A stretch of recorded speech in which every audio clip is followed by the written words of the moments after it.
When we talk about vehicles of the future, for many people they immediately think of replacing the car.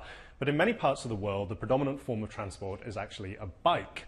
And so how can we make those better? That's something else that Lip Motors is looking at. Ryan, you're part of the team. Nice to meet you. Nice to meet you. Can you describe this bike to us? I mean, the first thing that jumps out of us immediately on the design is this open space here. Yeah, so we optimized this for cargo carrying. You've got about a 22-inch square space right here in the middle that you can carry pretty much anything. It'll carry up to about 100 to 200 pounds of cargo in addition to the rider. So this, when we see those pictures of bikes piled high with baskets and goods and things and the driver somehow perched in the middle, you've tried to turn that on its head and make this more about the cargo first and the driver on the back here. Exactly. Though those drivers are somehow able to navigate the streets safely, we're trying to make that even safer. By making something that is specifically geared towards carrying cargo, they can do so in a much better way. So you obviously have no engine up here, so how do you drive this bike? So we're using an in-hub motor. So the motor is right here. In the center of the wheel, this exactly. silver disc is actually this is the motor itself. And so that means that you can do pretty much whatever you want with the vehicle architecture.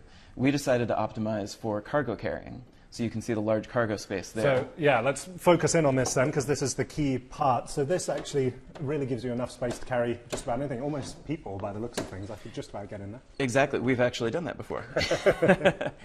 And we're working on a variety of different ways to strap things down, mount things to it. Right now we've got these hooks, but we have a number of other designs with the goal of making this pretty much a pickup truck on two wheels. And I guess what's key is the cargo is fairly low to the ground as opposed to being balanced very high up. Exactly. By keeping the cargo low and then also having the layer of batteries down here low as well, you've got a very low center of gravity, so it's very stable. And as innovative as this idea is, you're taking it a step further with this prototype. Describe to us how this is going to work once you've had a chance to build it out a bit more. So this, when it's all built up, looks almost identical to this other one. The key difference is that this one folds in half. So you get to your destination, yank up on the handlebars. So these are these hinge parts here at the top and hinge bottom. Here and there. And it compresses down to about 50% of the original footprint. Okay, so we get to the destination, lift it up, Yep. fold the whole thing up. So why would you want to fold your bike in half? That will be really huge in a lot of places like China, where the norm is to not leave your scooter parked out on the street, but to actually bring it into your apartment building with you.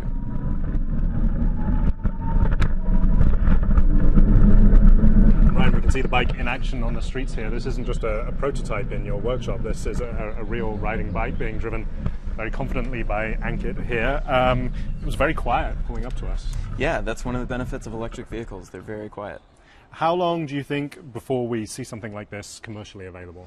We should have a production-ready prototype within a few months, and we should go to production by the end of this year. Well, that's quick. Okay. Thank you very much. Thank you. Thanks, Ankit.